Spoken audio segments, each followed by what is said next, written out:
ஆதியாகமம் 16ஆம் அதிகாரம் வசனங்கள் 1 முதல் அதிகாரம் முடிய. ஆதியாகமம் 16ஆம் அதிகாரம் வசனங்கள் 1 முதல் அதிகாரம் முடிய.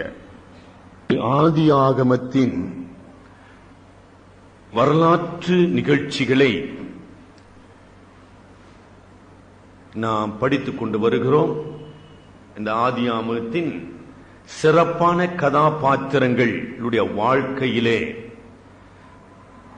கடவுள் எப்படி செயல்பட்டார் என்பது மாத்திரமல்ல, பரிசுத்த ஆவியானவர் எவ்விதமாக அவர்களோடு கூட செயல்பட்டார் என்பதை நாம் படித்துக் கொண்டு வருகிறோம்.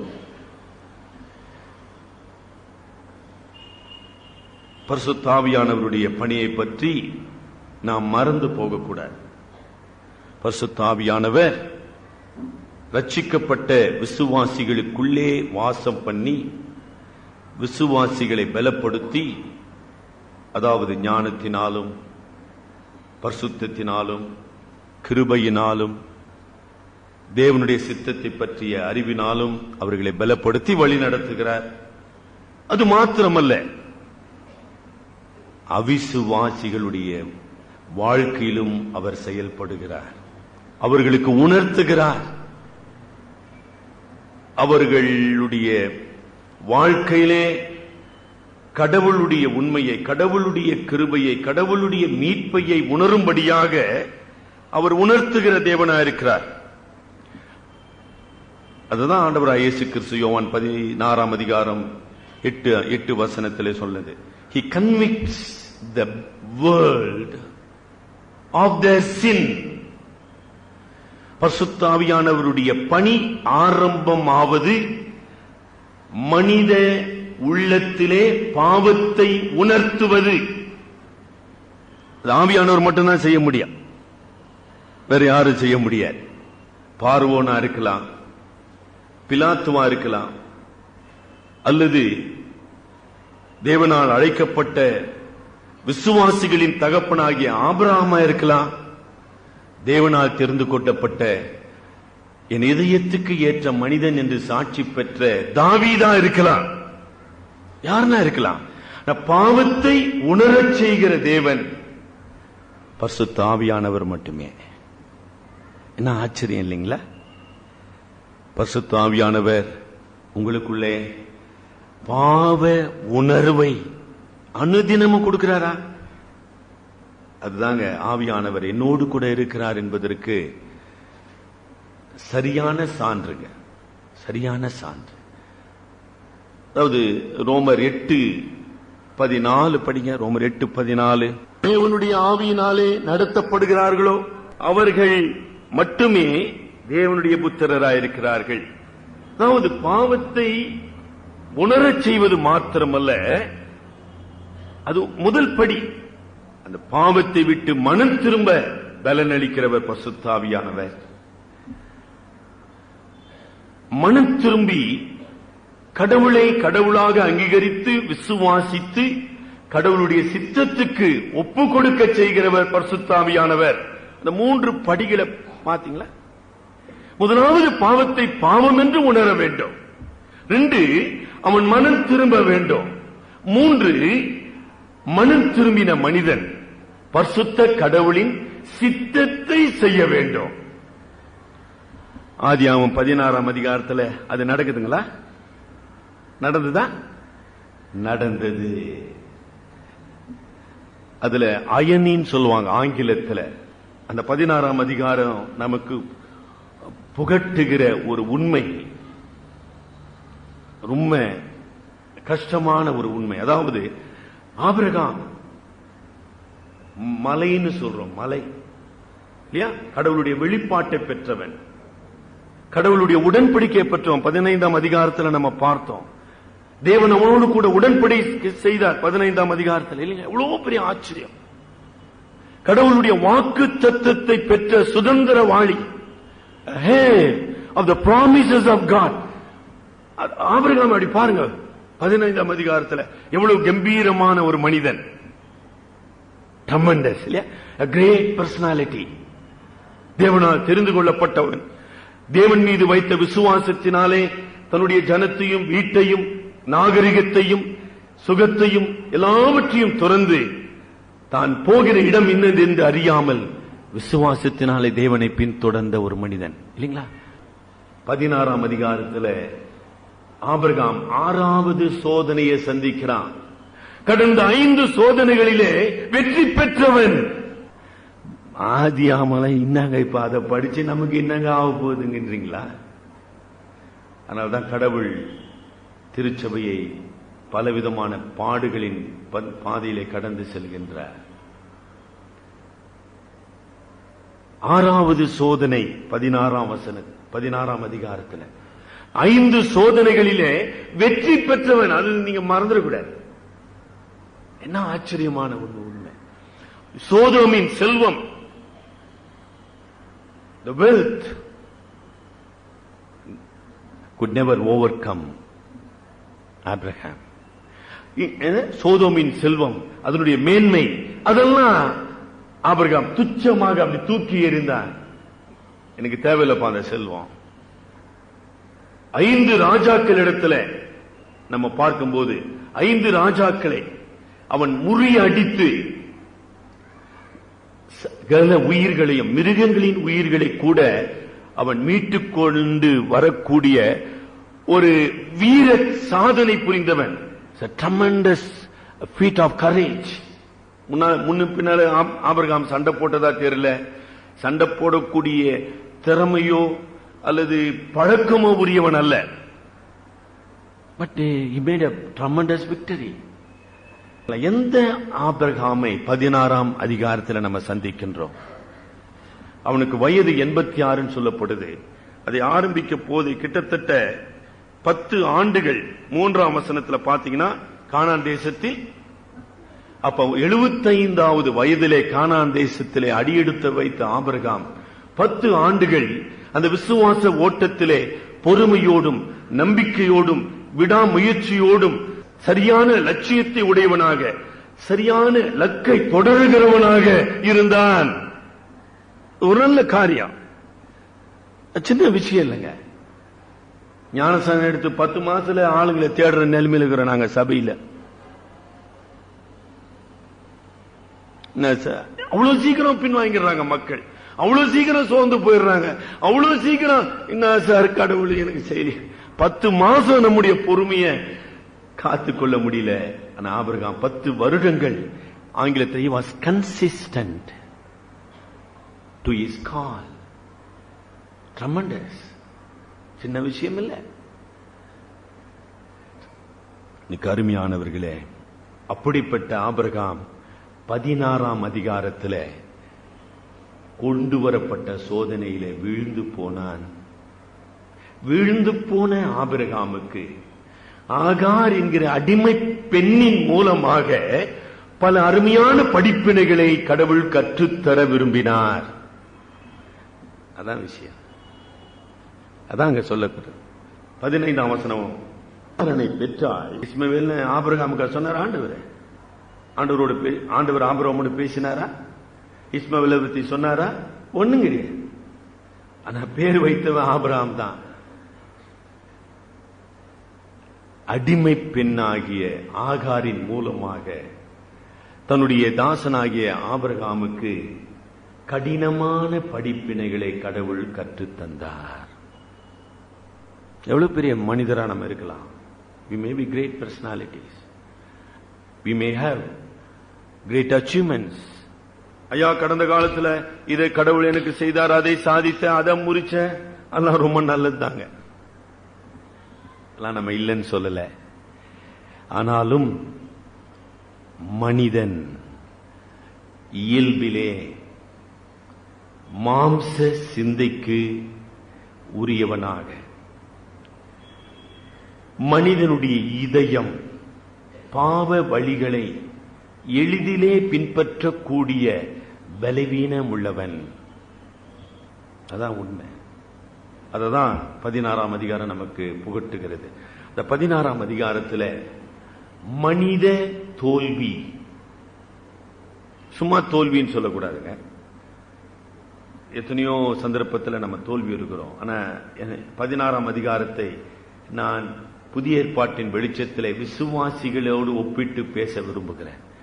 விசுவாசிகளாக தேவனுடைய மகத்துவமான ரட்சிப்பை நாம் அனுபவித்திருக்கிறோம், அறிந்திருக்கிறோம். அந்த ரட்சகர் யார், என்னை வழிநடத்துகிற தெய்வம் யார் என்பதை மிக தெளிவாக நாம் அறிந்தவர்கள். இப்படி கிறிஸ்துவை அறிந்தவர்களாக, கிறிஸ்துவின் மீட்பை பெற்றவர்களாக நாம் தோல்வி அடைகிறோம். அதான் இந்த எச்சரிப்பு. மனித பாவ இதயத்தின் தோல்வி. இந்த தோல்வியின் மத்தியிலே வெளிப்பட்ட கிருபையின் மாட்சி. அழகாக சொல்ல, நீங்க நகை கடைக்கெல்லாம் போனீங்கன்னா போக கூட வேணாங்க, வெளியிலிருந்து பார்த்தாலே தெரியும். அதாவது நகைகளுக்கு அந்த நகையினுடைய அழகை அதிகப்படுத்துவதற்காக அந்த நகைக்கு பின்னால என்ன பேக்ரவுண்ட் கொடுக்கிறோம் இல்லையா, ஒரு டார்க் பேக்ரவுண்ட். அந்த நகையை வைக்கும் போது அந்த நகையினுடைய சிறப்பு ஒளிர்விக்கப்படுகிறது. அதாவது டைமண்ட் எல்லாம் விற்கிறாங்கல்ல, டைமண்ட் ஹாலந்து தேசத்துல தான் டைமண்டுகளை பார்க்கக்கூடிய எனக்கு வாய்ப்பு கிடைச்சது, இது மாதிரி விண்டோ ஷாப்பிங்ல. அப்ப அந்த டைமண்ட கருப்பு வெல்வெட் துணியில அந்த வைரம் வைக்கப்படும். கருப்பு, கவனிச்சிங்களா, கருப்பு பின்னணியிலே ஜொலிக்கின்ற வைரம். ஆதியாகமம் 16ஆம் அதிகாரம். மனித பாவ தன்மை என்கிற கருப்பு பின்னணியிலே தேவனுடைய கிருபையின் மாட்சி வைரம் போன்று ஜொலிக்குது. பாத்தீங்களா? Can you see the magnificence of God's grace? அதான் 16ஆம் அதிகாரம். பவுல் ரோமர் 6ஆம் அதிகாரத்தை ஆரம்பிக்கும் பொழுது, எங்கு பாவம் பெருகினதோ அங்கு முடிங்க, அங்கு கிருபை பெருகினது. என்ன பியூட்டிஃபுல்! எங்கு பாவம் பெருகினதோ அங்கு கிருபை பெருகினது. காரணம், கிருபை பாவத்தை விட மேலானது, வலிமையானது, விரிவானது. அதனால பாவம் செய்ய துணிவு கொள்ள வேண்டிய அவசியம் இல்லை. ரட்சிக்கப்பட்ட பாவிகளாக பயத்தோடு நடுக்கத்தோடு நம்முடைய ரட்சிப்பு நிறைவேற நாம் தேவனுக்கு முன்பாக நம்மை ஒப்புக் கொடுக்க வேண்டும். என்னங்க 16ஆம் அதிகாரத்தின் படிப்பினை? படிப்பினை என்ன? இந்த 3 நபர்களை நம்ம பார்க்கிறோம். ஆபிரகாம், சாராள், ஆகார். அவருடைய பாவங்கள் என்ன? சார், இந்த வருடத்தின் கடைசியில இந்த அதிகாரத்தை தியானம் பண்ணுவதனால நீங்களும் நானும் பெறக்கூடிய நன்மைகள் என்ன? இந்த வருடத்தில் ஆண்டவர் கிருபையாக 2001ஆம் ஆண்டு என்கிற ஒரு ஆண்டை நம்முடைய வாழ்க்கையில கூட்டி கொடுத்தார். கடவுள் நம்முடைய வாழ்க்கையில கிருபையுள்ளவராக, நல்லவராக, வழிகாட்டுகிறவராக, நம்மை திருப்தி செய்கிறவராக, நம்முடைய பிரச்சனைகளின் மத்தியிலே நம்மோடு கூட இருந்து நம்மை விடுவிக்கிறவராக, இவெல்லாம் நல்லவராக இருந்தார். நம்ம சிந்திக்க வேண்டிய உண்மை, நம்முடைய வாழ்க்கையில எந்தெந்த பாவங்களுக்கு நாம் இடம் கொடுத்தோம், அதை உங்களால இன்னைக்கு சிந்திக்க முடியலன்னா நீங்க உங்களுடைய பாவத்தோடு கூட, பாவ பாரத்தோடு கூட விடுதலையற்றவர்களாக, சமாதானமற்றவர்களாக நீங்க வெளியே போக போறீங்க. அவ்வளவுதான். You may enter into new year. No, it is not of no use. புதிய ஆண்டு எந்த புதிய ஆசீர்வாதங்கள் கொண்டு வருது இல்லைங்க. காலம் அல்லங்க ஆசீர்வாதத்தின் காரணங்கள். கடவுள் ஆசீர்வாதத்தின் காரணம். எத்தனை காரியங்களிலே நான் தோல்வி அடைந்தேன். ஏன் தோல்வி அடைந்தேன்? அப்படி தோல்வி அடைந்ததற்கு எந்த விதத்திலே நான் பரிசுத்தாவியானவருடைய உணர்த்துதலுக்கும் நடத்துதலுக்கும் அவருடைய ஆலோசனைகளுக்கும் நான் கீழ்ப்படியாதவனாக, என்னுடைய இருதய கடினத்தினாலே, என்னுடைய பெருமையினாலே, என்னுடைய சுய வழியினாலே, என்னுடைய மாம்ச சிந்தையினாலே நான் பரிசுத்தாவியானவருக்கு விரோதமாக பாவம் செய்தவன். அதை உணர்த்துவது தாங்க இந்த அதிகாரத்தினுடைய படிப்பினை. இன்றைக்கு தேவனுடைய சமூகத்து முன்பாக நம்முடைய இருதயங்கள் எந்த நிலையில இருக்குது? கடவுள் நம்மளை பார்த்து சாராயின் அடிமை பெண்ணாகிய ஆகாரே. ஆகார் தானே கூப்பிடணும். எப்படி கூப்பிடணும்? எப்படி நம்ம திருவாளர் தானே நம்ம கூப்பிடுறோம். வெறும் ஆகார் இல்லைங்க. மிஸ்ஸஸ் சாராய் ஆபிரகாம் தானே கூப்பிட்டு இருக்கணும். சும்மா அப்படியே பலகாரத்தை கன்னத்தில் அரைஞ்ச மாதிரி இருக்குது பாருங்க அடி. சாராயின் அடிமை பெண்ணாகி ஆகாரே, நீ எங்கே இருந்து வருகிறாய், எங்கே போகிறாய்? Arresting encounter. யாரும் தப்பிக்க முடியாதுங்க இந்த கடவுளிடத்திலிருந்து. நமக்கு 1000 பட்டங்கள் இருக்கலாம், பதவிகள் இருக்கலாம். நீ யாருப்பா? ஆற்றால் நீ ஒரு அடிமை பெண். Never forget that. யார் நீ? கடவுளுக்கு போய் நமக்கு அவருக்கு நம்ம அட்ரஸ் எல்லாம் கொடுக்க வேண்டிய அவசியம் கிடையாது. He is God. அப்படியே அந்த சத்தம் கேட்ட மாத்திரத்தில் அப்படியே அதிர்ச்சியுற்றாள் ஆகார். யார் நீ? Who are you? நாம் அப்படிதான் தப்பு கணக்கு போட்டுக் கொண்டிருக்கிறோம். வாழ்க்கையில இரக்கமாக பிச்சையாக பெற்ற நன்மைகளை வைத்துக் கொண்டு கடவுளையும் கடவுளுடைய நோக்கத்தையும் கடவுளுடைய வழிகளையும் கேள்வி கேட்டு அலட்சியப்படுத்துகின்ற ஆங்கார வாழ்க்கை, ஆணவ வாழ்க்கையை நடத்தி கொண்டிருக்கிறோம். அதனால்தான் கர்த்தர் சொன்னார், கர்த்தர் பெருமை உள்ளவர்களுக்கு எதிர்த்து நிற்கிறார். ஆமா, ஒரு விதத்தில் ஆபிரகாம் சாராள் கடவுளுடைய திட்டத்துக்கும் கடவுளுடைய சித்தத்துக்கும் எதிர்த்து நின்னாங்க. பொறுமையை இழந்துட்டாங்க. ஏன் குடும்பத்தில் இந்த பிரச்சனை வந்தது? ஏன் இந்த சோக நிகழ்ச்சி ஏன் நடந்தது? விசுவாசமின்மை மாத்திரமல்ல, பொறுமையின்மை. பொறுமையின்மை மாத்திரமல்ல, சுய சித்தம், அதாவது சுய திட்டம். நிறைய பேர் சவுல் என்ன நினைச்சான்? சவுல் ராஜா, ஓ கடவுள் என்ன ராஜா வாங்கிட்டார் சார், இனிமேல் நான் சொல்றதெல்லாம் சரி, நான் செய்யறதெல்லாம் சரின்ற முடிவுக்கு வந்தான். முட்டாளாய் மாறி போனான். ராஜாவாக்குனதுனால நீ சொல்றதெல்லாம் சரி, நீ செய்யறதெல்லாம் சரிங்களா? எங்க இருக்குதுங்க அப்படி? ரொம்ப கடவுளை நம்ம சரியாக புரிந்து கொள்ள வேண்டுங்க. ஆபிரகாம் அப்படின்னு நினைச்சு, ஆமா கடவுள் ஆசீர்வதிக்க போறார் உண்மைதான், கடவுள் எனக்கு வாரிசை கொடுக்க போறார் உண்மைதான், கடவுள்கிட்ட நான் கேட்டு கேட்டா பிரயோஜனம். I must work out my own ways and means. அந்த முடிவுக்கு ஆபிரகாம் வந்துட்டார். அங்கதான் அந்த தப்பு நடந்ததுங்க. 10 வருஷம் கடவுளுக்கு டைம். கடவுள் நமக்கு கிரேஸ் டைம் கொடுக்கிறாருன்னு நம்ம நினைக்கிறோங்க. ஆனா நாம கடவுளுக்கு கிரேஸ் டைம் கொடுத்துனுக்கிறோம். முடிஞ்சா முடியுமா ஆண்டவரே, முடியுமா முடியாது அம்மால, இல்லாட்டி என் வழியே நான் பார்க்க. எவ்வளவு துணிகரம் பார்த்தீங்களா? எவ்வளவு ஆணவம் இல்லைங்க, ஆணவம். இன்னைக்கு வாலிபர் அப்படிதான் பேசுறாங்க. என்ன சாமி வேலை கொடுக்குறியா இல்லையா? நான் இதை செஞ்சிருவேன். எனக்கு கல்யாணம் நடக்குமா நடக்காதா? இல்ல நான் இப்படி கட்டிக்குவேன் பொண்ண. I cannot wait, I don't care. நல்லா விளங்குதுங்களா? கடவுள் நமக்கு கிருபை ஞானத்தை கொடுத்திருக்கிறான்னு வேதம் சொல்றா. இவன் தான் சொல்றான், கடவுள் வந்து எனக்கு இந்த நேரத்தில் செயல்படணும் சார், அப்படி இல்லைன்னா தேவையில்லை அந்த கடவுள். ஓஹோ, அப்படியாப்பா? ஆபிரகாம் கிமு 2000 ஆண்டில செய்த தவறின் விளைவை கிபி 2001 ஆப்கானிஸ்தானத்தின் மக்கள் அனுபவித்துக் கொண்டிருக்கிறாங்க. அவனுடைய கை எல்லாருக்கும் விரோதமாக நிற்கும். எல்லாரும் அவனுக்கு விரோதமாக. நீங்க ஆப்கான் சண்டை சண்டை நினைச்சுங்க. யார் அவங்க? இந்த இஸ்மவேலின் பரம்பரை. 4000 ஆண்டுகள் சின்ன தவறினாலே, உணர்ச்சி வசப்பட்டதினாலே, சுய சித்தத்துக்கு இடம் கொடுத்ததினாலே 4000 ஆண்டுகளாக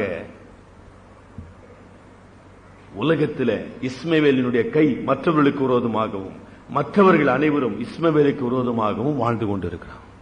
அதான் உண்மை. அங்க ஒரு இன்ட்ரெஸ்டிங், அது திரும்பி அயனிக், அது இந்த 16ஆம் அதிகாரமே ரொம்ப பொறுமையா படிப்பீங்கன்னா அங்க பாருங்க, இஸ்மவேல்னா என்னங்க அர்த்தம்? அங்க என்ன சொல்ற ஆண்டவர்? 13ஆம் வசனத்துல சாமுவேல் நம்ம படிக்கிறோம் பாத்தீங்களா? அன்னாள் கர்த்தரின் ஜெபத்தை கேட்டபடியினால் சாமுவேல்.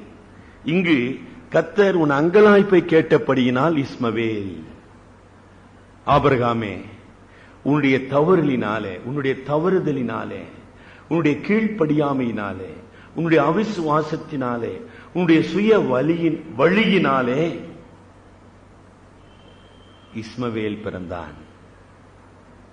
அங்கலாய்ப்பை கேட்டபடின்னு போட்டுக்குதுங்க. நான் அயனை சொன்ன ஆங்கிலத்தில், இஸ்மவேல் உன் வாழ்வின் அங்கலாய்ப்பாய் மாற்றப்படுவான். தமிழ்ல பழமொழி சொல்ல, வினையை விதைத்தவன் வினையை வினையை அறுப்பான் தானே. ஏன்பா, உன்னை வாக்குத்தத்தத்தின் சுதந்திரவாளியாக உன்னை நான் தெரிந்து கொண்டு அழைத்த, நீ அங்கலாய்ப்ப நீயே விதைச்சு ஏத்துக்கினியப்பா.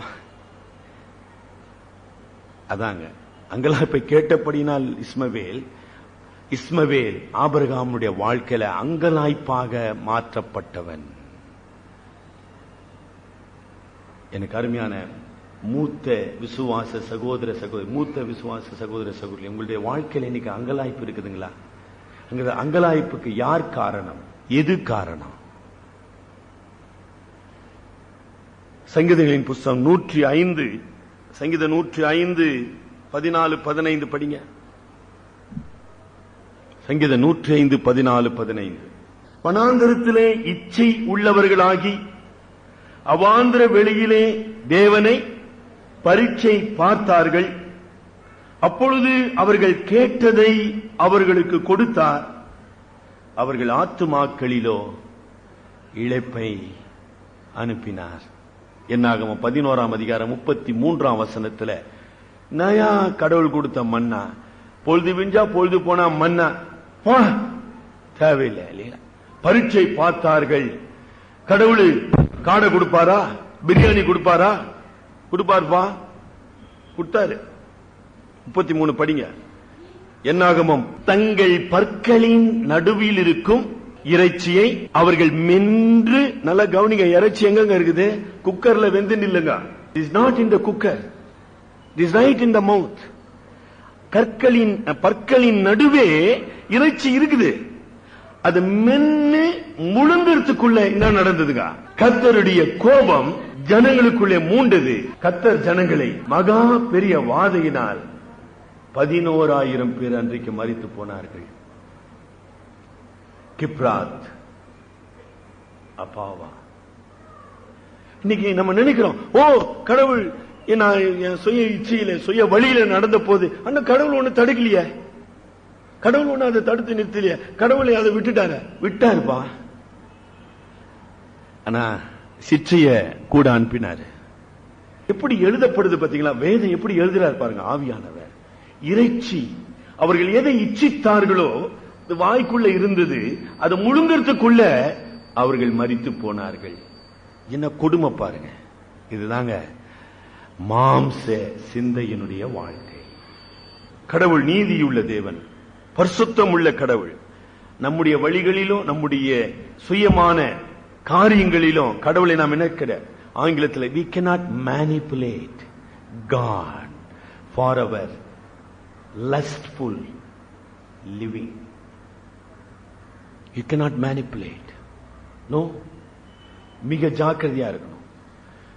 கடவுளுடைய வாக்கு தத்தங்களையும் கடவுளுடைய இரக்கங்களையும் கடவுளுடைய கிருபைகளையும் உன்னுடைய சுய நலத்துக்காக உன்னுடைய இச்சையை நிறைவேற்றுவதற்காக ஒருபோதும் நீ பயன்படுத்த துணிகரம் கொள்ளக்கூடாது. தாவீதை ராஜாவா ஆக்கினது கடவுள் தான். தாவீதை கடவுள் ராஜாவா ஆக்கினதுனால எனக்கு உரியாமின் மனைவி மீது உரிமை உண்டு என்று சொல்வதற்கு தாவீதுக்கு எந்த உரிமையும் கிடையாது. See the thing. நான் ராஜா தான். அதாவது அஞ்ஞான ராஜாக்களுக்கு மனைவிகளுக்கு கணக்கு கிடையாது, வைப்பாட்டிகளுக்கு கணக்கு கிடையாது, அதெல்லாம் கணக்கு, அது வேற விஷயம்.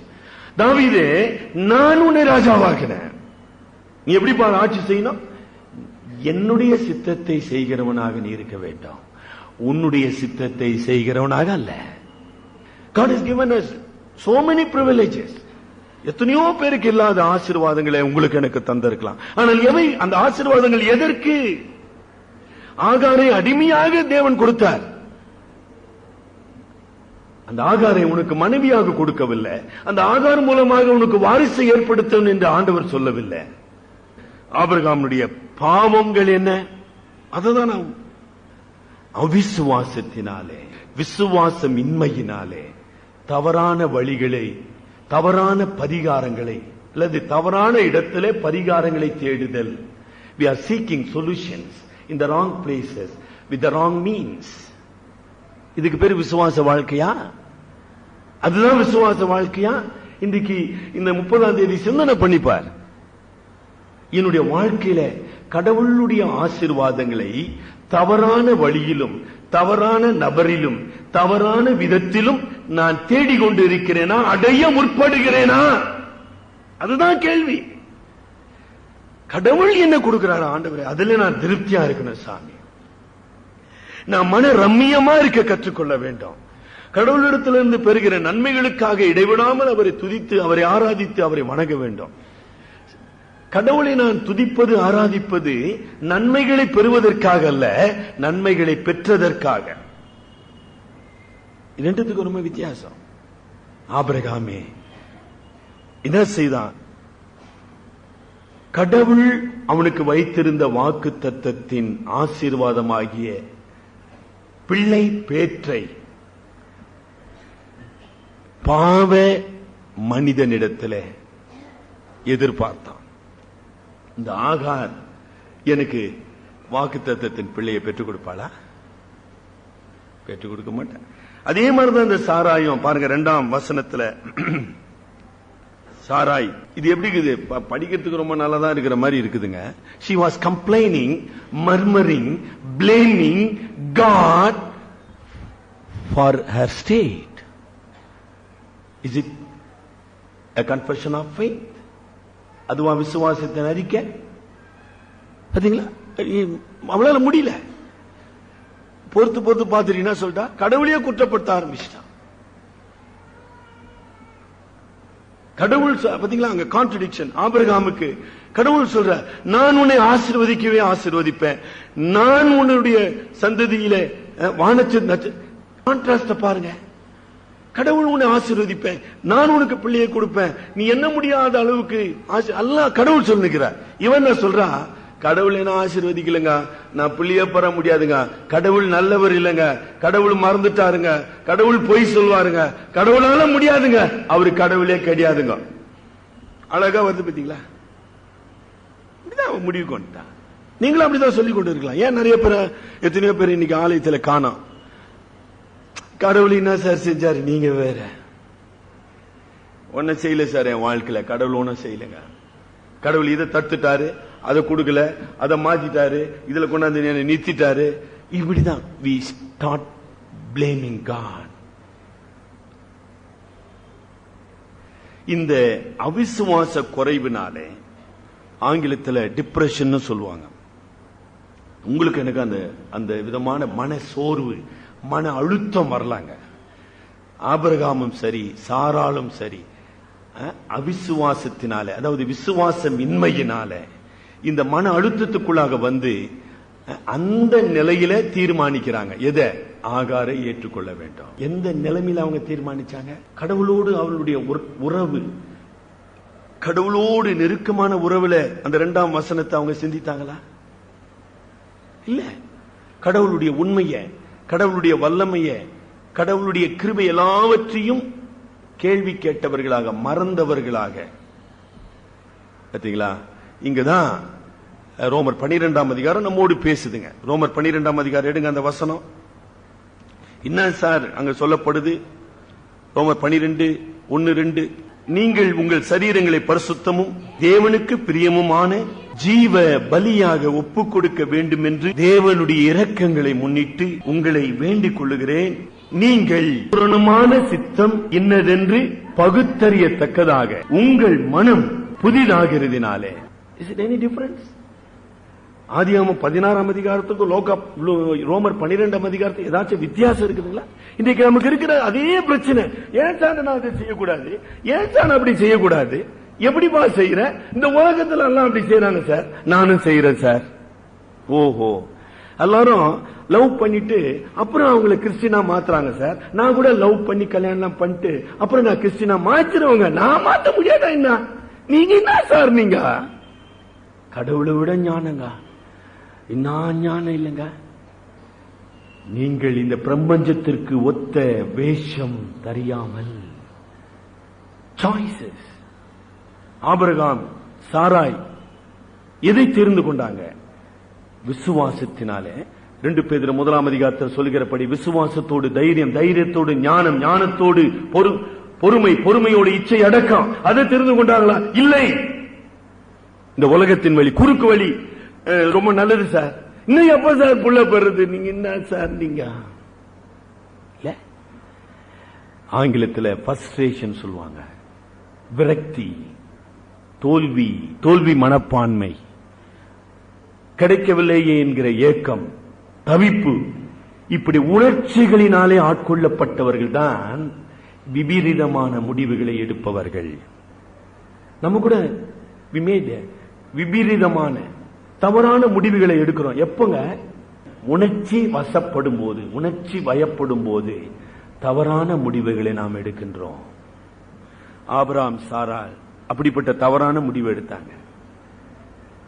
ஆகார் முடிவு எடுக்கவில்லை. ஆனால் தான் ஆகார் இடத்துல கடவுள் கிருபை உள்ளவராக இருக்கு. ஆகார் பாவம் செய்த அது வேற விஷயம். ஆனா அந்த முடிவை அவ எடுக்கல. முடிவை எடுத்தவங்க ஆபிரகாம், சாராய். கடந்த ஆண்டில எத்தனை சூழ்நிலைகளிலே விசுவாசத்தினாலே தேவனுக்கு கீழ்ப்படிவதை விட்டுவிட்டு நம்முடைய சித்தத்தை, நம்முடைய வாழ்க்கையை தேவனுடைய சமூகத்திலே பலியாக ஒப்புக் கொடுப்பதற்கு பதிலாக இந்த உலகத்துக்கான காரியங்களிலே, வழிகளிலே நாம் தேவனுக்கு துரோகம் செய்தவர்களாக நம்ம இருக்கிறோம்.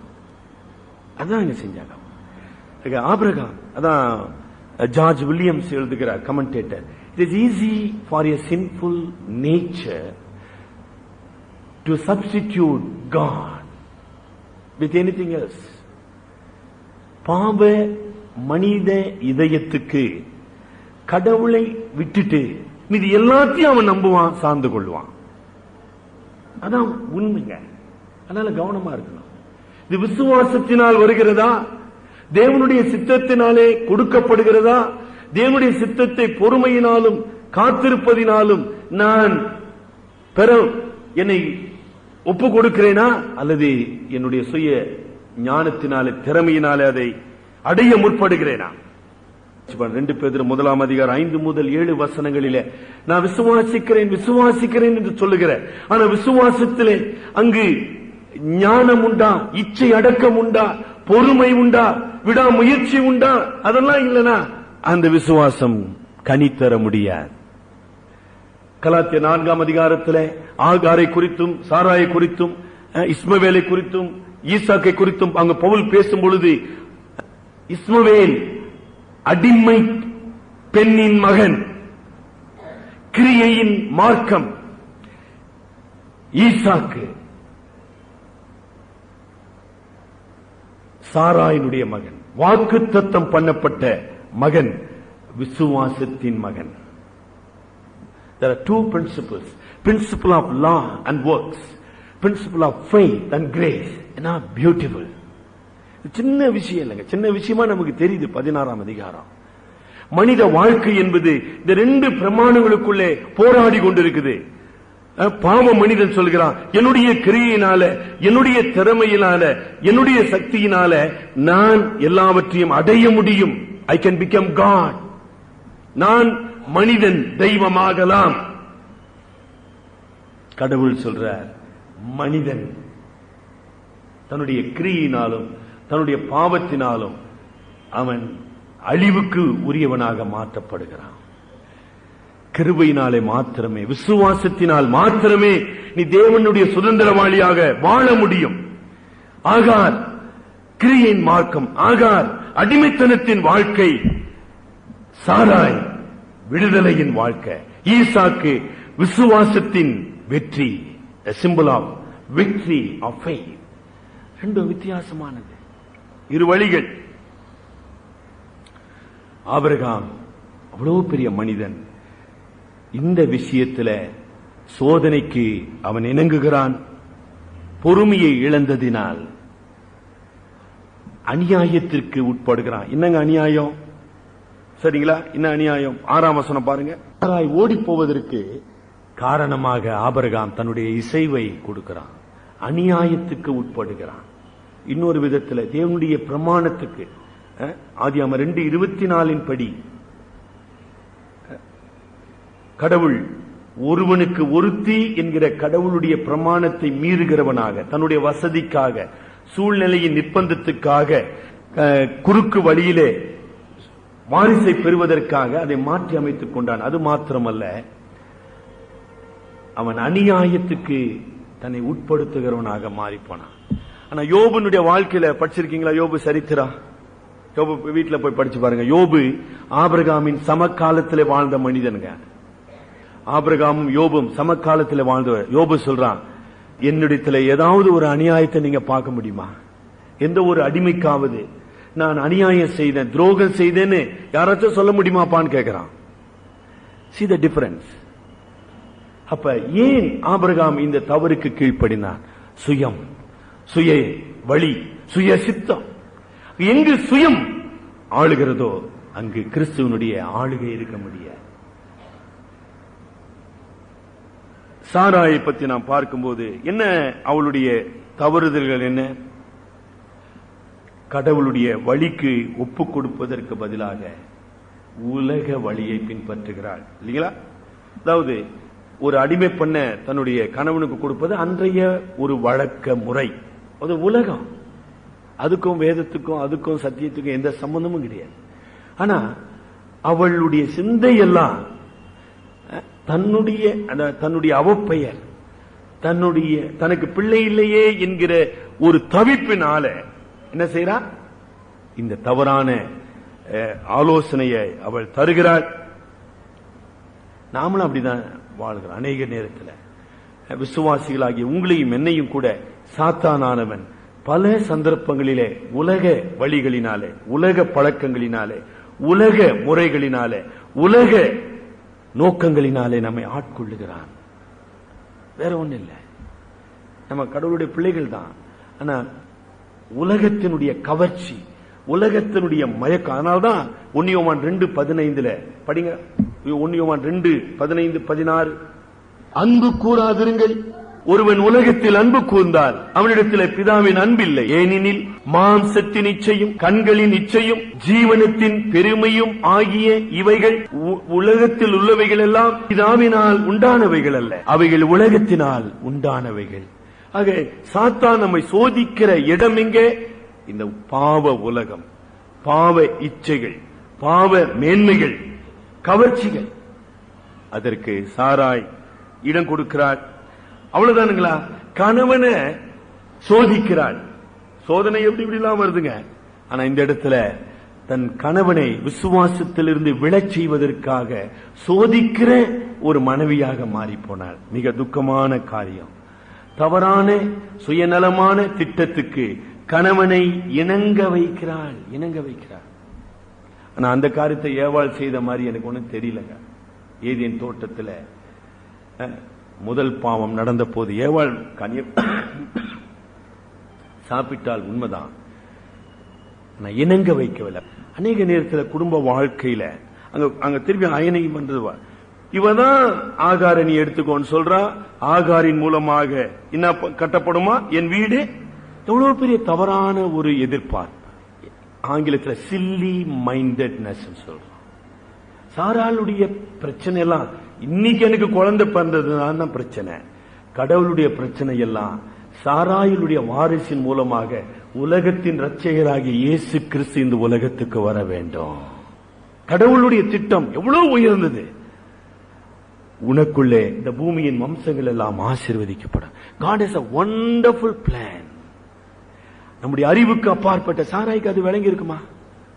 சாராய்க்கு தேவை இம்மீடியட் சொல்யூஷன். இன்னைக்கு எனக்கு புள்ள வேணுங்க, என் வீடு கட்டப்படும். வீடு கட்டப்பட்டதா? இன்னைக்கு வரைக்கும் ஆபிரகாமின் குடும்பத்தை அது பாருங்க.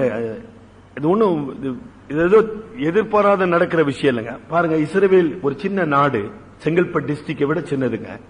அது சுத்தி எவ்வளவு பலமுள்ள நாடுகள், எத்தனை நாடுகள் இருக்குது பாருங்க. வீடு கட்டப்படுதா? அதான் சொல்றாரு, உன் வழிகள் என் வழிகள் அல்ல, உன் நினைவுகள் என் நினைவுகள் அல்ல. சாராய்க்கு விளங்கலையப்பா. உன்னுடைய வாழ்க்கையில கடவுள் இன்றைக்கு பேசிக் கொண்டிருக்கிறாரா? ஏன் நீ வழி தவறுகிறாய்? எந்த பதிலை, எந்த பரிகாரத்தை எதிர்பார்க்கிறார்? தமிழ்ல சொல்லுவோம் பழமொழி, ஆத்திரக்காரனுக்கு புத்தி மட்டு. ஒரு ஆவிக்குரிய மனிதன், பரிசுத்த ஆவியினாலே நடத்தப்படுகிற மனிதன் இப்படி அவசர அவசரமா தீர்மானிப்பானா? செயல்படுவானா? அது மாத்திரம் தானா? அங்கு இன்னொன்னு சொல்லுவாங்க தமிழ்ல, பெண் புத்தி பின் புத்தி. அது பத்தி நீங்க ஒண்ணு வருத்தப்படுறதுக்கு ஒண்ணு இல்லைங்க, அது உண்மை. இங்க பாருங்க, 2ஆம் வசனத்துல அவதான் சொல்றா இந்த ஆகாரம் எடுத்துக்கொண்டேன்னு. 5ஆம் வசனத்துல என்ன சொல்றா பாருங்க, ஆபிரகாமை நோக்கி எனக்கு நேரிட்ட அநியாயம். இது என்னங்க நியாயம்? இது எப்படி நியாயம்? உங்களுக்கு நியாயமா தெரியுதுங்களா? ரொம்ப we must be very honest with the word of God. இது என்ன மனுஷன் எழுதுனா? இது இல்ல, பரிசுத்த ஆவியானவருடைய உணர்த்துதல். பெண்களே, நீங்க பலவீனமான பாண்டங்கள், உணர்ச்சி வசப்படக்கூடியவர்கள், அவசர புத்தி உள்ளவர்கள், ஆத்திரத்திலே தீர்மானிக்கிறீங்கன்னு சொல்றாரு. வேற ஒண்ணும் சொல்லல, வேற ஒண்ணும் ஆவியானவர் சொல்லல. நம்ம ஒண்ணும் பெண்கள் தாழ்ந்தவர்கள் அல்ல, குறைந்தவர்கள் அல்ல, ஆனால் பலவீனமான பாண்டங்கள். ஒருவனுடைய பலவீனத்தை உணர்ந்து கொள்வதுதான் பலன். என்னுடைய பலவீனத்தை நான் உணரும் பொழுது நான் பலமுள்ளவனாய் மாற்றப்படுகிறேன். ஆகவே என்ன சொல்ற, எவ்வளவு நேரம் ஆகியிருக்கும் ஆபிரகாம், ஏமா நான் சும்மா தானமா இருந்தேன், நீ தானமா இந்த ஆகாரை கொண்டு வந்து என்னோட சேர்த்த, இன்னைக்கு நீ என்ன சுமத்துறிய? Never blame. பாத்தீங்களா, கடவுளை முதல்ல குற்றப்படுத்தினா, கர்த்தரின் கற்பத்தை அடைத்து போட்டார். இப்பொழுது நீர் எனக்கு அநியாயத்தை செய்தீர். இன்னும் சாராளுடைய மனம் புதிதாகவில்லை, மறுரூபப்படவில்லை. அவளுக்கு விசுவாசனா என்னன்னு தெரியல. இப்ப மட்டும் தானே 10 கிட்டத்தட்ட 13 வருஷம் கழிச்சு அவ பெற்றெடுக்க போகிறா ஈசாக்க. ஆண்டவர் வந்து சொல்றாரு, அப்ப என்ன பண்ண? சாராய் சிரித்தாள். she laughed.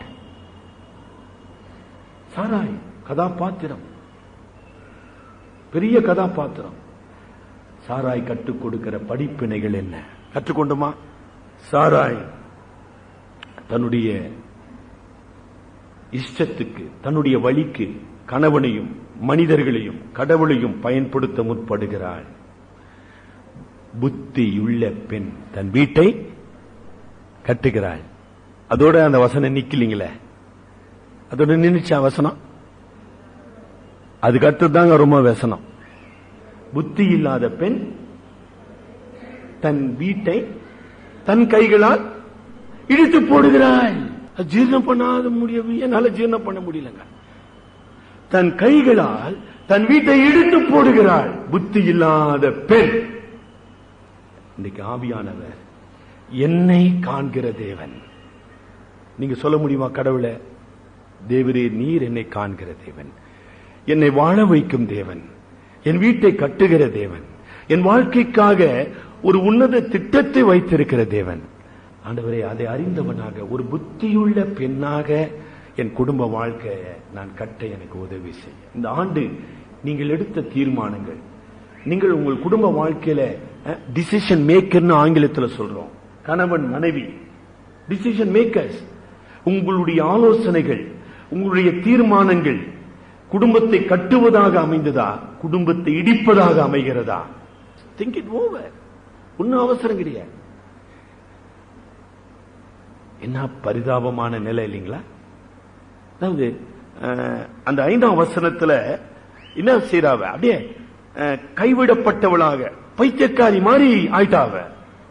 கடவுள் என்ன மறந்துட்டாரு, புருஷன் நீ என்ன மறந்துட்ட, என்ன கை விட்டுட்ட, பாரு என்ன செய்ய போறேன். 6ஆம் வசனத்துல நான் பழி வாங்க போறேன். யார? அந்த அற்ப பெண் ஆகிய அடிமை பெண்ண. இதுதான் மனித வாழ்க்கையா? இதற்கு பேர் குடும்ப வாழ்க்கையா? இதுக்கு பேர் விசுவாச வாழ்க்கை? என்ன செய்து கொண்டிருக்கின்றோம்? அதான் நடந்தது. அந்த ஆகார் மட்டும் அவ எகிப்துக்கு திரும்பி போறா. அவளுக்கு வேற வழி தெரியாது. எகிப்து நாட்டை சேர்ந்தவ அவ உருப்படியா போய் சேர்ந்திருப்பாளா? அந்த வனாந்தர வழியில ஒன்னு காட்டு மிருகத்துக்கு அவ இரையாக இருக்க வேண்டும், அல்லது தண்ணீர் இல்லாதபடியினால வனாந்தரத்துல அவள் மாய்ந்திருக்க வேண்டும். ஆகார் அங்கு மரித்திருப்பாரானால் சாராயும் ஆபிரகாமும் கொலை குற்றம் செய்தவர்களாக கடவுளுடைய பார்வையிலே நிறுத்தப்படுவார்கள். It's not a joke. அவளுக்கு வேற வழி கிடையாது. She was forced to commit suicide because of somebody else. யோசனை பண்ண, நம்முடைய வாழ்க்கை எத்தனை பேரை பாதிக்குதுங்க. அவர்களை வாழ்வின் வழிக்கு வழி நடத்துகிறதா அல்லது அழிவின் வழிக்கு வழி நடத்து? கடவுள் கடந்த ஆண்டிலே பல பேரை உங்களுடைய வாழ்க்கையில குறுக்கிட செய்திருப்பார். நீங்க அந்த மக்களுக்கு, திக்கற்றவர்களுக்கு, கைவிடப்பட்டவர்களுக்கு, ஓடி போகிறவர்களுக்கு, இந்த உலகத்தில் நம்பிக்கையற்ற மக்களுக்கு நீங்க கலங்கரை விளக்கமா இருந்தீங்களா? அவர்களை வாழ வைக்கும் அடைக்கலமா இருந்தீங்களா? அவர்களுக்கு புகலிடமா நீங்கள் திகழ்ந்தீங்களா? அவர்களை நீரூற்றண்டை வெல், அருமையான ஒரு பதங்க, என்னை வாழ்விக்கும் தெய்வீக ஊற்றுன்னு பேர் கொடுக்கிறார். பீர் லகோ ரோயி 14ஆம் வசனம். தமிழ்ல பீர் என்கிற பதம் விட்டுருச்சுங்க, ஆங்கிலத்தில். ஆகையால் லகாய் ரோயி, என்னை வாழ்வித்த ஜீவ ஊற்று இந்த கன்னி, இந்த துறவு என்று பெயரிட்டார். உங்களுடைய வாழ்க்கை உங்களை தேடி வருகிற மக்களுக்கு, பாவத்தினாலே பாதிக்கப்பட்ட மக்களுக்கு, நம்பிக்கை இழந்த மக்களுக்கு, வாழ்வின் ஓரத்துக்கு ஓடிக்கொண்டிருக்கின்ற மக்களுக்கு, ஓடுகின்றால் ஓடுங்க, எங்கப்பா ஓடுறா? வாழ்வின் ஓரத்துக்கு ஓடிக்கொண்டிருக்கிறாள். அப்படிப்பட்ட மக்களுக்கு நீங்க எப்படியா இருந்தீங்க? அவர்களை விரட்டுகிறவர்களாக இருக்கிறீங்களா? அவர்களை வாழ்வழிக்கின்ற மக்களாக இருக்கிறீங்களா? சின்ன அதிகாரம் தான், ஏன்னா magnificent truths are revealed. கிருபையினுடைய மேன்மையை நம்ம படித்து முடிப்போம். ஆபிரகாமினுடைய பார்வையில, சாராயுடைய பார்வையில ஆகார் இம்மெட்டீரியல், கணக்கிலே சேர்க்கப்படக்கூடாதவள். இம்மெட்டீரியல் புரியுங்களா? அதெல்லாம் ஒரு ஆளாங்க, அப்படிதான் நினைச்சாங்க. தொத்தியா ஓடுறாள, ஓட்டம். அந்த நபரை தேடி கடவுள் வந்தார். தாங்க கிருபை, மேக்னிஃபிஷன்ஸ் ஆஃப் கிரேஸ்.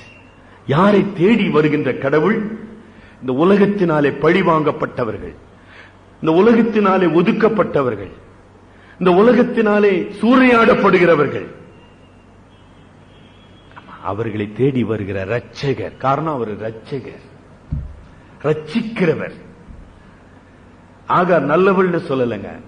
ஆகார் தனக்கு கொடுக்கப்பட்ட ஸ்லாக்கியத்தை தவறாக பயன்படுத்தினாள், பெருமை கொண்டாள், நாச்சியாரை அலட்சியப்படுத்தினாள், கீழ்ப்படியாமையினாலே சாராளுக்கும் ஆபிரகாமுக்கு கட்டுப்படாமல் எதிர்க்கிறவர்களாக மாறினாள். தன்னுடைய வாழ்க்கைக்கு கடவுளை தேடுவதற்கு பதிலாக தன்னுடைய வாழ்க்கையின் பிரச்சனைகளிலிருந்து விடுதலை பெறுவதற்காக ஓடிக்கொண்டிருக்கிறவள். எதுக்காக ஓடினா அவளுக்கே தெரியாது. எங்கம்மா போற பதில் சொன்னாலா? எங்கிருந்து வருகிறாய்னு பதில் சொன்னாருங்க. நானே என் ஆட்சியராகிய சாரையை விட்டு ஓடி போகிறேன். எங்கம்மா ஓட முடியும்? எங்க நீ வாழ முடியும்? உன்னுடைய பிரச்சனைக்கு யார் பரிகாரம் செய்ய முடியும்? Is there any solution in this world? எங்கே போகிறாய்? எங்க அட்ரஸ் கிடையாது சார். யாருங்க கடவுள்? யார் ரட்சகர்? என்னுடைய வாழ்க்கையினுடைய நெருக்கத்தில், ஆங்கிலத்தில் the God who meets us at the crossroads, வாழ்க்கையின் முச்சந்தியிலே சந்திக்கிற ரட்சகர். உன் வாழ்க்கையில சந்தித்து இருக்கிறாரா? ஏன்னா அரஸ்டிங் கொஸ்டின், எங்கே எங்கிருந்து வருகிறாய், எங்கே போகிறாய்? எவ்வளவு விஷயம் அதுல அடங்கிச்சு. ஆகாரே, அடிமை பெண்ணாகி ஆகாரே, you are running from the place of safety and plenty. கெட்ட குமாரனே, நீ எங்கப்பா போற? தகப்பனுடைய வீடாகிய செல்வம் மிக்க எங்க வேலைக்காரருக்கு அங்க உணவு உண்டாச்சு. Place of safety and plenty, nothing short. வாழ்க்கையின் எல்லா தேவைகளையும் உள்ளடக்கி இருக்கின்ற ஒரு தகப்பனை வீட்டை விட்டு ஓடிக்கொண்டிருக்கிற ஒரு நிர்கதியான ஒரு சூழ்நிலை. இங்கே ஓடுகிற, கடவுள் வைத்த இடத்தை விட்டு ஓடிக்கொண்டிருக்கிற ஒரு பெண். ஏமா உன் வாழ்க்கையில அமைதி இல்லை? ஏன் உன் வாழ்க்கையில ஒரு நிம்மதி இல்லை? Why you don't have confidence and sense of security and belonging? ஐயோ நான் இப்படி ஆயிட்டேன் சார், ஐயோ நான் என்ன ஆக போறேன் தெரியல சார். இப்படிதாங்க பேசின்னு இருக்கிறோம் விசுவாசிகள். God has placed me. நான் அடிமை பெண். ஒருவேளை மற்றவர்களுடைய தவறுகளினாலே நான் பாதிக்கப்பட்டிருக்கலாம். ஆனா கடவுள் வைத்த இடம், அந்த இடத்துல நான் பாடுகளை அனுபவிக்க, பாரத்தை சுமக்க கடவுளிடத்துல பலனை பெற்றுக் கொள்ள வேண்டும். அதுக்கு பதிலா ஓடுவதல்ல பரிகாரம். வாலிப சகோதரனுக்கு நிறைய கடினமான முதலாளி கிட்ட நீங்க வேலை செய்து கொண்டிருக்கலாம். மனசாட்சி அற்றவர்களிடத்துல நீங்க வாழ்ந்து கொண்டிருக்கலாம். சில மனைவிமார், என்ன சார் இவெல்லாம் ஒரு கணவனா சார், மிருகத்தை விட மோசமானவன். உண்மைங்க, நான் இல்லைன்னே சொல்லல. ஆனா அதுக்காக வாழ்க்கை விட்டு ஓடுவதல்ல பரிகாரம். வாழ்க்கையை அமைத்துக் கொடுக்கின்ற கடவுளிடத்திலே நம்மை அர்ப்பணிக்க வேண்டும், சரணடைய வேண்டும். என்ன சொல்றார் பாத்தீங்களா? 9ஆம் வசனத்துல இம்மீடியட்லி கிருபையின் தேவன், சந்திக்கிற தேவன், நம்மை தேடி வருகிற தேவன். கடவுள் அங்கு மனித உருவிலே பேசிக் கொண்டு இருக்கிறார். ஆகாரிடத்துல ஆந்த்ரோபோமார்பிசம் சொல்லுவாங்க ஆங்கிலத்தில். கர்த்தருடைய தூதனானவர் எல்லாம் இன்னைக்கு நம்ம இயேசு கிறிஸ்து சொல்றோம் பாருங்க, அவர்தான் தோற்றம் அளித்தவர். கிறிஸ்து ஆதி ஆமத்தில் ஆரம்பம் முதல் தோற்றம் அளிக்கிறவராக அவர்தான். condescended himself in a human form. ஒரு நாய்க்கு சமான அந்த அடிமை பெண், அவளை தேடி வருகின்ற ஒரு மகத்துவம் உள்ள தேவன். உன்னை தேடி வந்திருக்கிறாரா? உன் வாழ்க்கையில குறுக்கிட்டு இருக்கிறாரா? உன்னை பேர் சொல்லி அழைக்கிறார். He knows everything. He is omniscient. எல்லாம் அறிந்தவர். சாரி, கடவுளுக்கு அதெல்லாம் சொல்ல வேண்டிய அவசியம் இல்லை. He knows everything. He wants to bless you. ஆகார் என்னங்க, வாலிபர் முகாமுகா போனா இல்ல உபவாச ஜபத்துக்கு போனாலா? தமிழ்ல பழமொழி சொல்லுவாங்க, கும்பிட போன தெய்வம் குறுக்க வந்ததுன்னு. இவனை கும்பிடவா போனா? தன் உயிரை மாய்த்துக் கொள்ள போன பெண்ணிடத்திலே தேடி வருகின்ற ஒரு தெய்வம். என்ன அற்புதமானவன். என்ன சொல்ற? நீ உன் ஆச்சாரண்டிக்கு திரும்பி போய் அவள் கையின் கீழ், அதாவது கடவுள் வைத்திருக்கிற இடத்திலே வாழ்க்கை நடத்து. That's all. கடவுள் அதை வைத்திருக்கிறார், எல்லைகளை குறிப்பிட்டு இருக்கிறார். அங்கிருப்பா நீ. யோசேப்பே, நீ போத்திபார் வீட்டில் இருக்கிற, இது சிறைச்சாலை கொண்டு போனாங்க, அங்க இரு. எங்க வைக்கிறார் அங்க இருப்பா. கடவுளினை நடத்துகிறார். கடவுளுடைய ஆளுகைக்குள்ளாக, பாதுகாப்புக்குள்ளாக நான் இருக்கிறேன், பார்வைக்குள்ளாக இருக்கிறேன். நீர் என்னை காண்கிற தேவன். சும்மா கடவுளுக்கு வெளியே ஓடினா இருக்கிறோம், அப்படி இல்லைங்க. அவ ஏதாச்சும் ஆசீர்வாதம் கேட்டாளா? யோசனை பண்ணி பாருங்க. நம்ம இன்னுமோ 1008 பிரச்சனைக்கு எத்தனையோ உபவாச ஜபம்லாம் பண்ணி முடிச்சிட்டோம், ஆனா பதில் தான் வரல. காரணம் என்னன்னா, பிரச்சனை என்ன தெரியுங்களாமா? இன்னும் கடவுள் யாருன்னு புரிந்து கொள்ளவில்லை. என்னுடைய நிலை என்பதை நான் புரிந்து கொள்ளவில்லை. கடவுள் எப்படி என்னை ஆசீர்வாதத்துக்கு நடத்துகிறார் என்பதை இந்த வேதத்திலிருந்து கற்றுக்கொள்ள மனம் இல்லை. எனக்கு தரிசனம் கூட, எனக்கு என்ன இதெல்லாம் அவன் கேட்டாள். ஆகாது இல்லையே. கடவுளா பார்த்து, நான் உன்னோட கூட இருக்கிறேன், நீ திரும்பி போ, நான் உன்னை ஆசீர்வதிப்பேன், உனக்கு ஒரு இஸ்மவேல் என்கிற பையனை கொடுப்பேன், அவன் பலமுள்ளவனா இருப்பான், அவனை யாரும் எதிர்க்க முடியாது, அவன் துஷ்ட மனிதனாக இருப்பான், எல்லாருக்கும் விரோதமாக இருப்பான். அது மாத்திரமல்ல, 13ஆம் வசனத்துல அவளுடைய விசுவாசத்தின் அறிக்கையை நம்ம பார்க்கிறோம். ஆகாருடைய விசுவாசத்தின் அறிக்கை என்ன சொல்ற?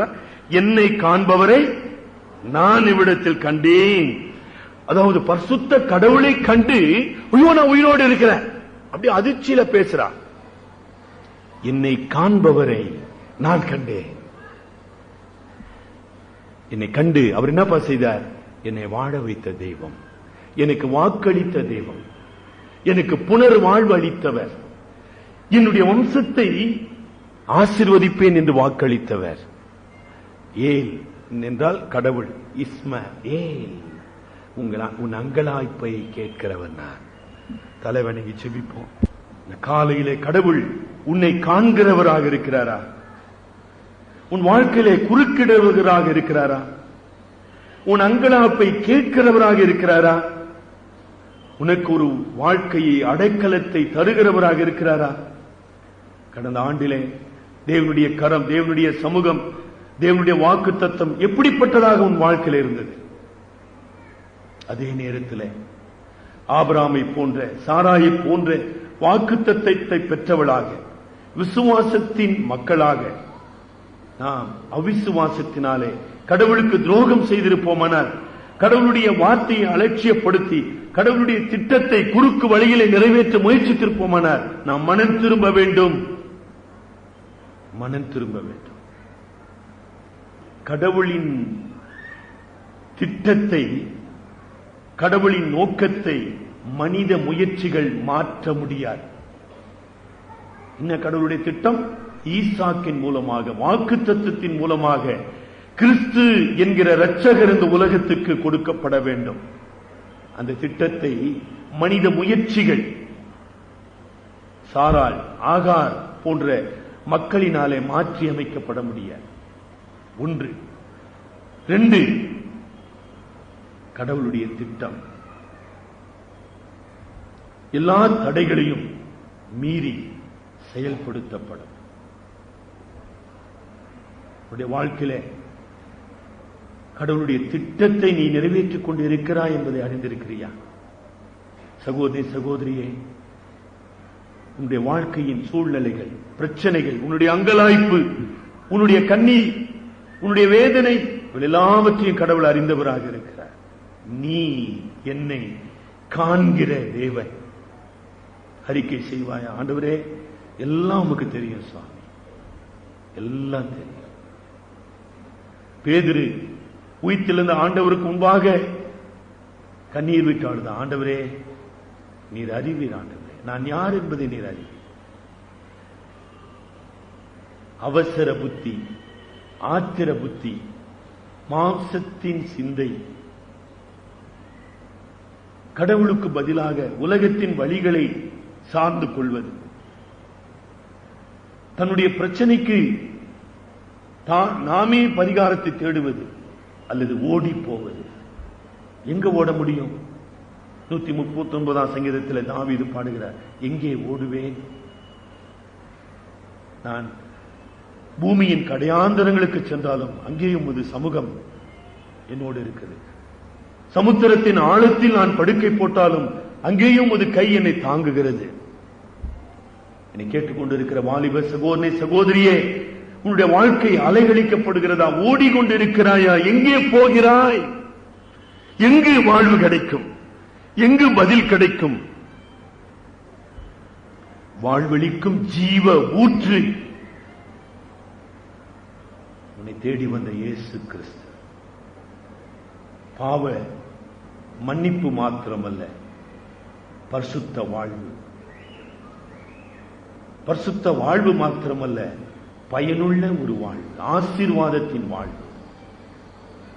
அது மாத்திரமல்ல, ஒரு நித்திய வாழ்வு, தேவனோடு கூட மகிமையிலே வாழ்கின்ற வாழ்வு. இதை விட்டு எங்கே ஓடுகிறாய்? கிருபையில தேவனே, எங்களை வழி நடத்துகிற, எங்களை எங்கள் வழியிலே சந்திக்க வருகிற எங்கள் இரட்சகரே, காலை வேளையிலும் எங்களுடைய சுய சித்தத்தை, எங்களுடைய ஆத்திர புத்தியை, எங்களுடைய அவிசுவாசத்தை, எங்களுடைய பெருமையை, எங்களுடைய கீழ்ப்படியாமையை நாங்கள் உம்மிடத்தில் அறிக்கை செய்கிறோம். உம்மை நாங்கள் குற்றப்படுத்தாமல், எங்கள் வாழ்க்கையின் பிரச்சனைகளுக்காக மனிதர்களை குற்றப்படுத்தாமல், எங்கள் வாழ்க்கையில நேரிட்ட குறைகளுக்காக, தாழ்வுகளுக்காக, அவமானத்துக்காக, அவமதிப்புக்காக எங்களிடத்தில் ஒப்புவிக்கப்பட்ட நம்பிக்கைக்கு உரியவர்களாக வாழ தேவரீர் உதவி செய்யும். எங்கள் அருமை இரட்சகர் மூலம் ஜெபிக்கிறோம் பிதாவே.